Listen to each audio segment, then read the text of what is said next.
지난 주일이 부활 주일이었습니다. 근데 왜 그렇게 벌써 오래된 것 같죠? 그 전주가 너무 바빠서 그러지 않았나 싶습니다. 부활 주일 전주가 성례 주일이면서 고난 종려 주일이었습니다.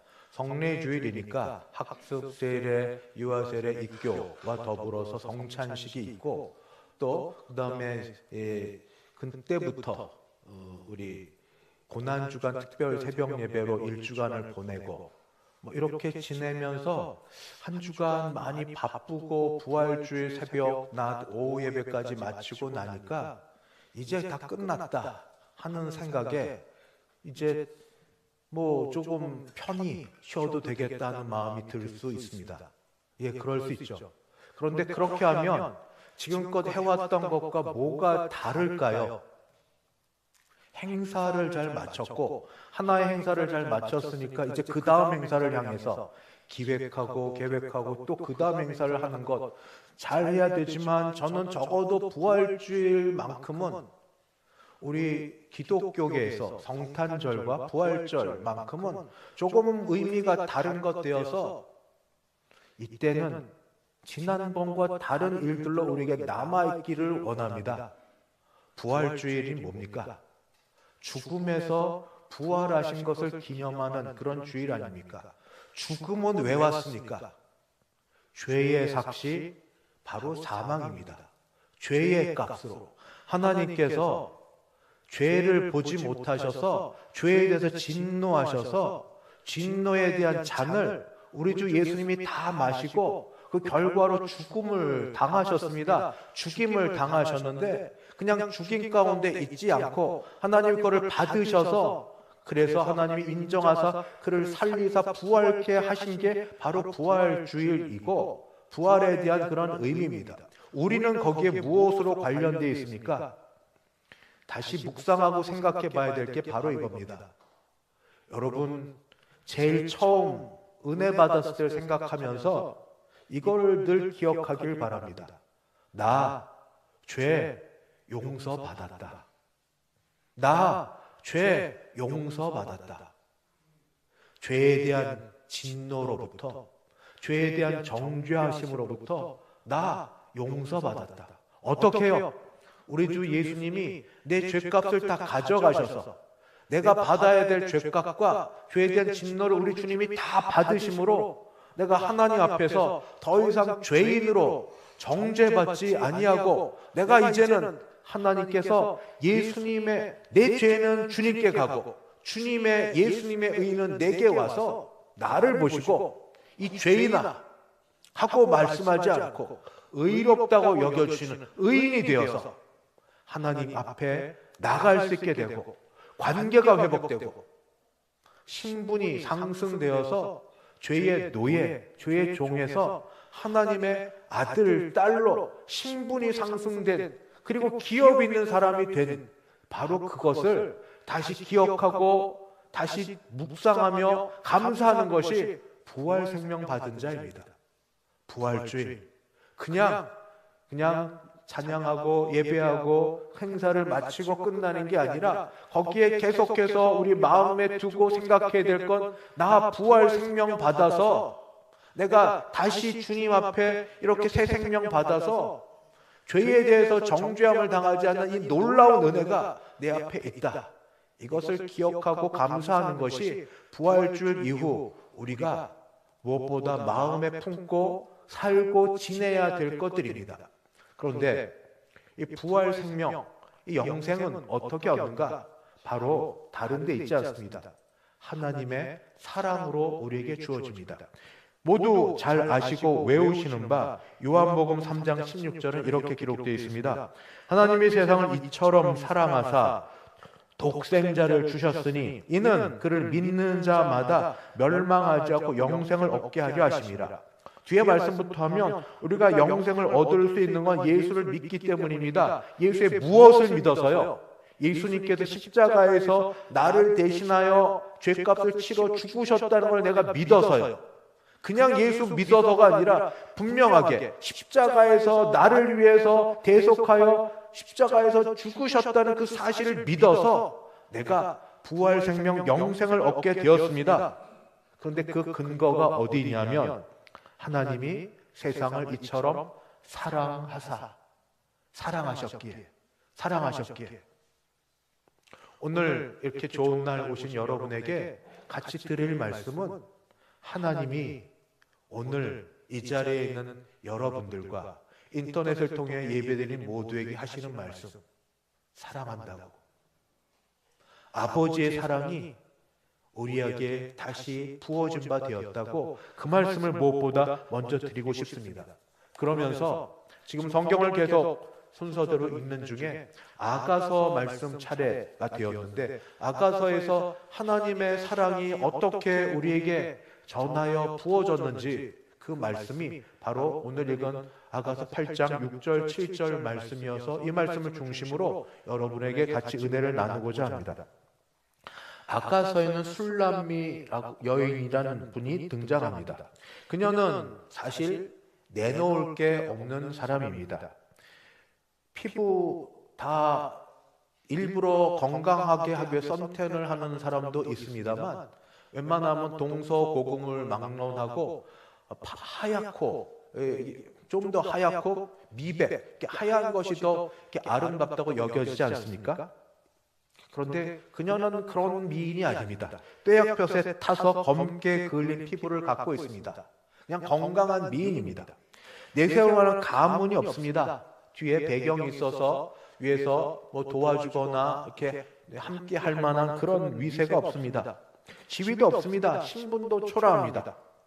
그녀 스스로도 1장 6절에 나의 포도원을 내가 지키지 못하였구나 고백할 만큼 자기 사망아 제대로 추스르지 못하는 그런 그냥 별 볼 일 없는 그런 여인입니다.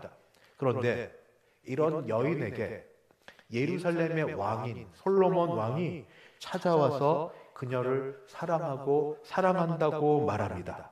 솔로몬 왕에게 수많은 후궁과 왕비가 있었지만 그 많은 왕비와 후궁보다 이 여인을 더 사랑한다는 솔로몬 왕의 고백이 아가서 6장 9절에 있습니다. 뭐라고 표현하는가? 내 비둘기, 애칭처럼 내 비둘기, 나의 완전한 자는 너 하나뿐이구나. 내 비둘기, 나의 완전한 자는 이 하나뿐이구나. 하나님의 사랑을 이렇게 전하고 싶습니다.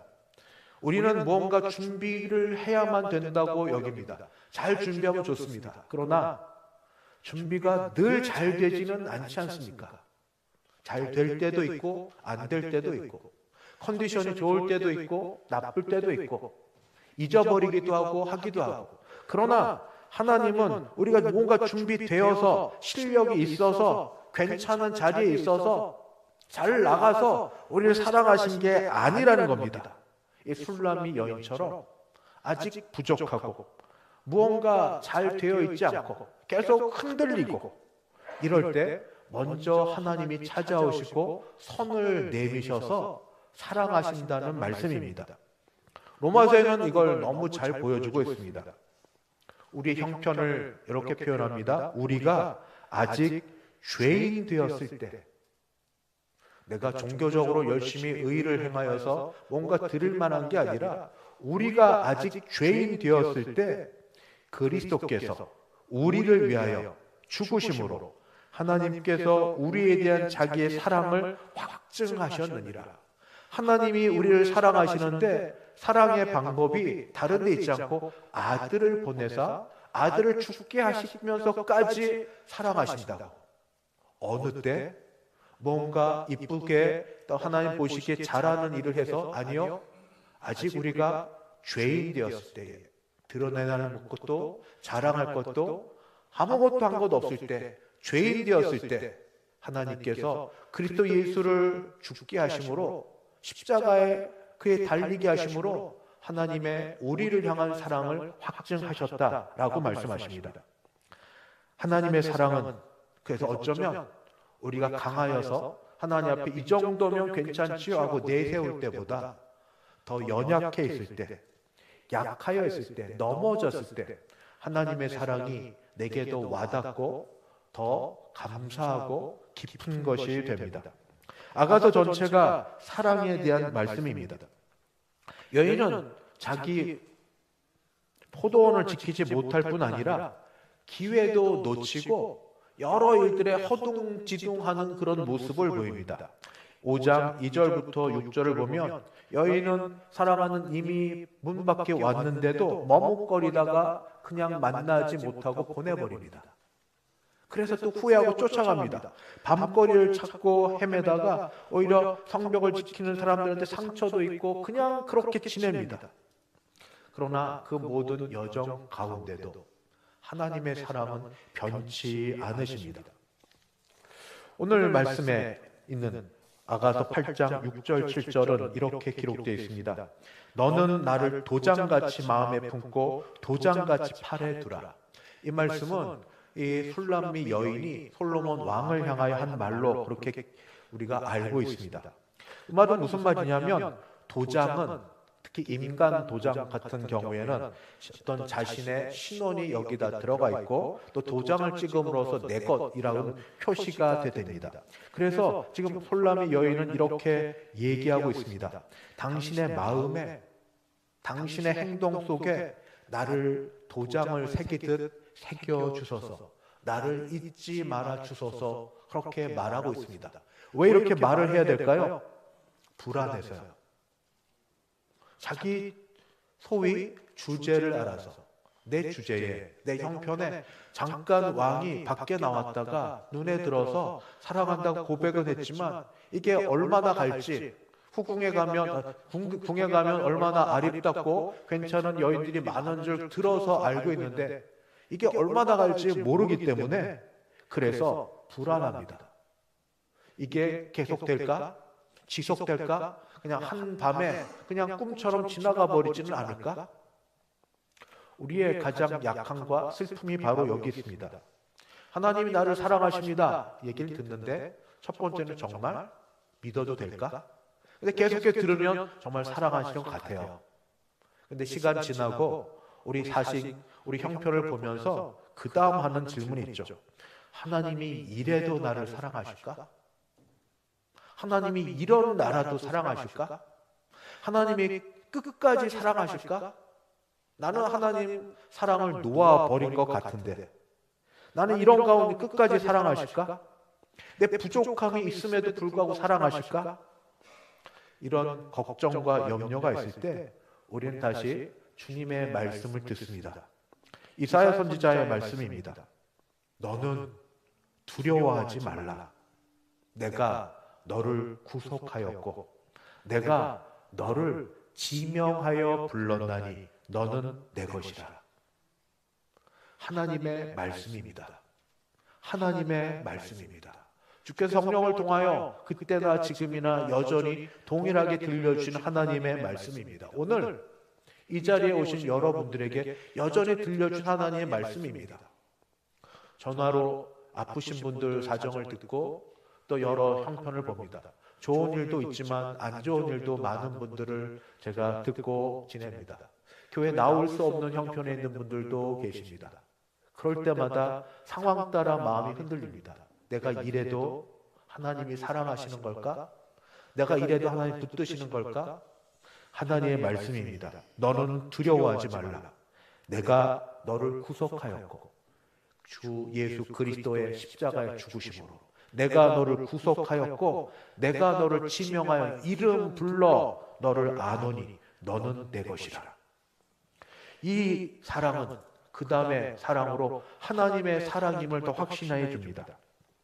그 다음에 나온 말이 사랑은 죽음같이 강하고 그 기세가 여호와의 불과 같으니라. 소위 남녀 간의 사랑처럼 진행되는 이 아가서 말씀 속에 여기 여호와라는 말이 여기 말씀에 처음 등장합니다. 이때 사람은 히브리어 원문으로 찾아본 건 아니고 참고해서 추적해 본 결과 아하바라고 합니다. 아하바. 이 아하바는 구약에서 이스라엘 백성을 하나님이 사랑하실 때 똑같이 사용되는 말입니다. 신명기 7장 8절 여호와께서 다만 너희를 사랑하심으로, 그리고 이 사랑이 이 신약으로 가면 아가페로 바뀌어지는 거의 동일한 말로 이 사랑이 주어집니다. 아가서를 썼던 이 사람은 알고 있습니다. 하나님의 사랑이 얼마나 강력한지, 걱정하고 두려워하고 있는 그 사람들에게 사랑은 죽음같이 강하고 기세가 여호와의 불과 같아서 누가 여호와의 불을 이길 수 있겠습니까? 누가 여호와의 불을 막을 수 있겠습니까? 누가 그걸 끌 수 있겠습니까? 그렇게 사랑으로 붙드신다고 말해주고 있습니다. 인간 사랑의 노래를 부르다가 여호와의 불이라고 사랑을 바꿔 말하면서 그 사랑이 얼마나 대단한지를 보여주고 있습니다. 이 아가서는 유대인들이 유월절에 낭독했던 그런 시입니다. 유월절은 어떤 절기냐 하면 이스라엘 백성이 애굽 바로 왕의 손에서 이 고난받고 있다가 그 종살이 가운데서 건져낸 날이 바로 그걸 기념하는 유월절입니다. 근데 단순히 구원받은 게 아니라 어떻게 구원받았냐면 문설주 임방에 어린 양의 피를 바름으로써 구원받았습니다. 어린 양의 피는 그냥 나오지 않습니다. 어린 양이 죽어야 됩니다. 어린 양의 죽음으로써 그 죽음의 그 사신이 그냥 지나갑니다. 패스오버입니다. 패스오버, 지나갑니다.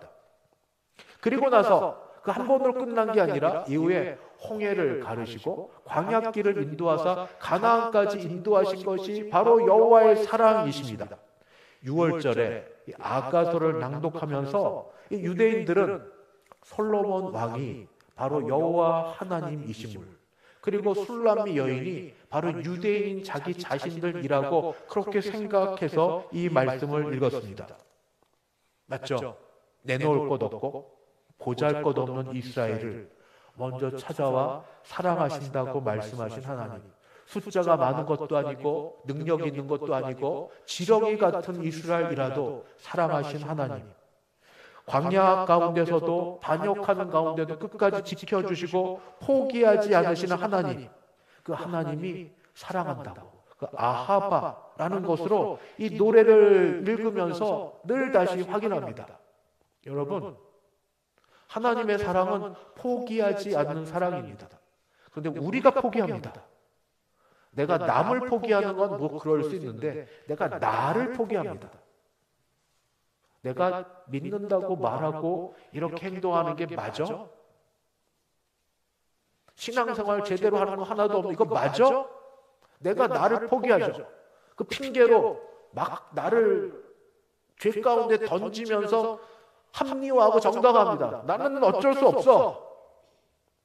하나님 사랑, 어머니가 아버지가 나를 기도해 주셨을 땐 그럴 수 있을지 모르는데 옛날에 주일학교 다닐 땐 그럴지 모르는데 지금은 보세요, 나는 아니니까 스스로 포기합니다. 왜 포기하세요? 하나님 아버지가 포기하지 않는데, 아들을 죽게 하기까지 포기하지 않는데, 내가 포기하는 그 포기를 지금 이스라엘 백성들은 절기 때마다 유월절에 이 말씀, 이 아가서를 읽으면서 다시 확인한 겁니다. 그 여호와의 불이, 그 기세가 여호와 불 같은데 우리는 이 여호와의 기세가 불 같은 더 큰 사랑을 압니다. 그것이 요한복음은 우선 이렇게 기록됩니다. 요한복음 13장 1절, 유월절 전에 예수께서 세상에 있는 자기 사람들을 사랑하시되 끝까지 사랑하시니라. 유월절 전. 여기서 아가서는 유월절에 읽었는데 유월절 전에 유월절 어린 양 되신 예수님께서 자기 사람, 하나님께서 아버지께서 보내신 자기 사람을 사랑하되 끝까지 사랑하시다가 그 사랑을 마침내 확증하셨습니다. 어디서요? 십자가에서. 우리가 죽어야 될 이 죽음 대신에, 우리가 져야 될 죄값 대신에, 우리가 받아야 될 하나님 진노 대신에 진노의 잔을 다 받고 죽음을 받으실 그 이유가 사랑하셔서, 아버지가 사랑하시듯 아들도 사랑하셔서, 아버지의 사랑으로 아들의 사랑으로 사랑을 확증하신 것이 바로 우리 예수님의 죽음으로, 그 사랑하심으로 바로 이 여호와의 불길보다 더 강렬하게 불길을 지나서 죽음을 지나 아버지도 이 아들의 아버지를 향한 사랑과 아버지께서 보낸 사람을 사랑하는 사랑을 아셔서 죽음으로 그냥 두지 않으시고 부활케 하셨습니다. 그래서 우리 부활 생명을 얻게 된 것입니다.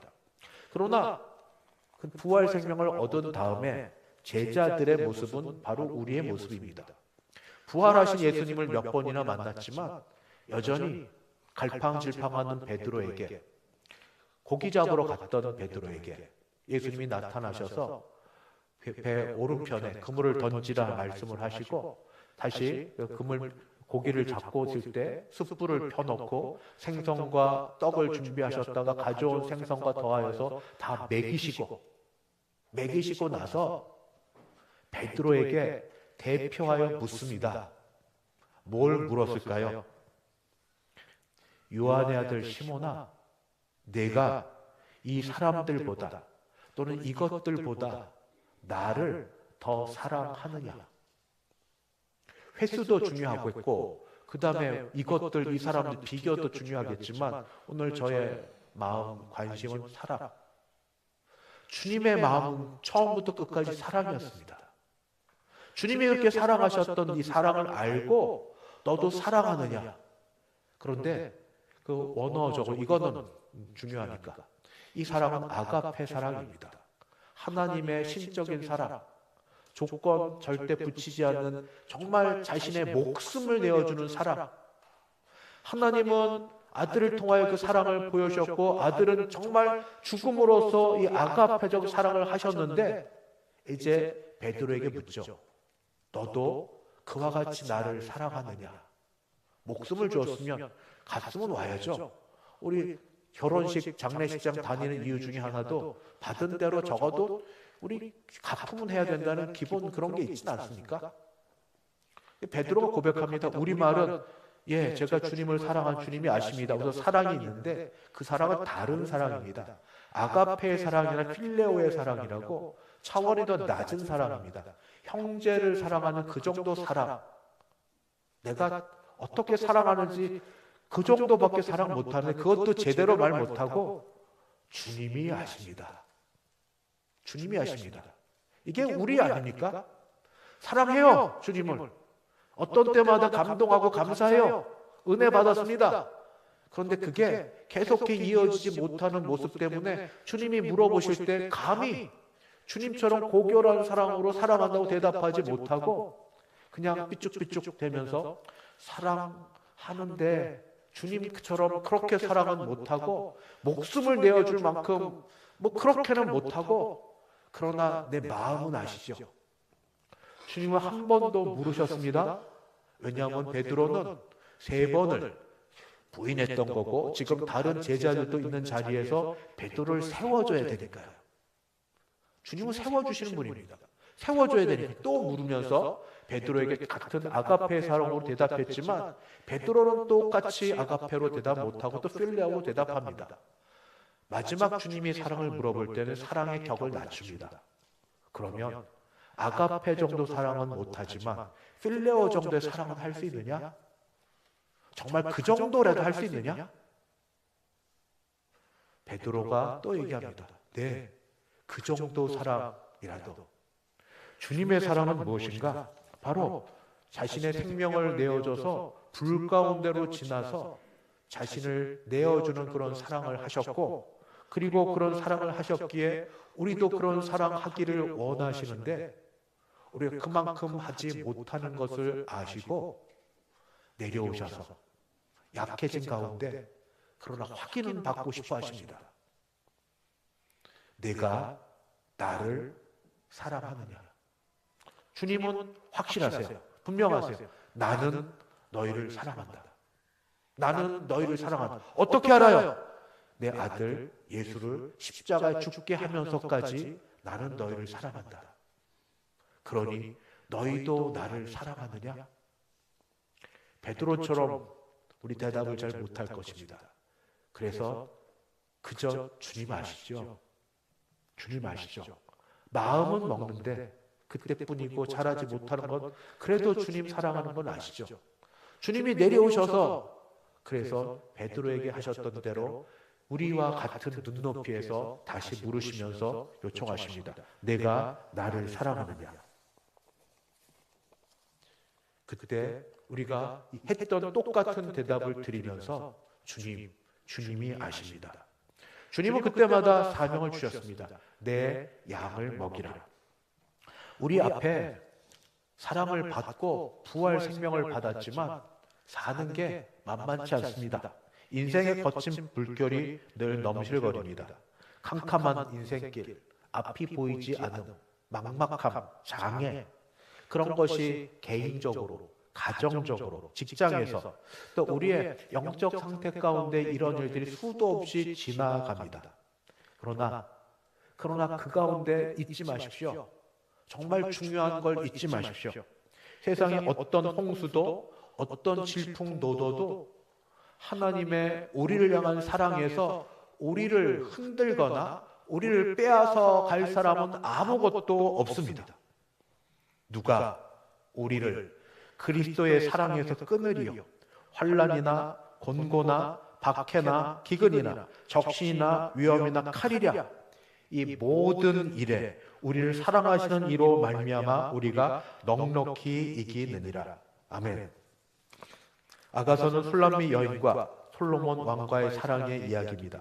그러나 그 가운데 인간의 사랑으로 시작됐던 그 이야기가 오늘 말씀 8장 6절 7절처럼 도장같이 마음에 품으소서 나를 잊지 마소서 하는 가운데 주께서 이 모든 것을 같이 받으시고 내가 너를 내 손바닥에 새겼다고 말씀하시면서 이 사랑을 주께서는 확인하시고 여전히 우리에게 사랑한다고 말씀하십니다.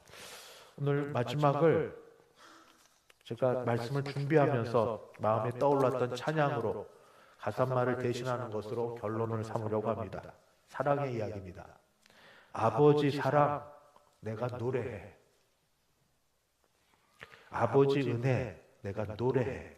그 사랑 변함없으신 거짓 없으신 성실하신 그 사랑 상한 갈 때 꺾지 아니하시는 꺼져가는 등불 끄지 않는 그 사랑 변함없으신 거짓 없으신 성실하신 그 사랑 그 사랑 날 위해 죽으신 날 위해 다시 사신 예수 그리스도 다시 오실 그 사랑 죽음도 생명도 천사도 하늘의 어떤 권세도 끊을 수 없는 영원한 그 사랑 예수. 하나님이 우리를 사랑하십니다. 기도하겠습니다.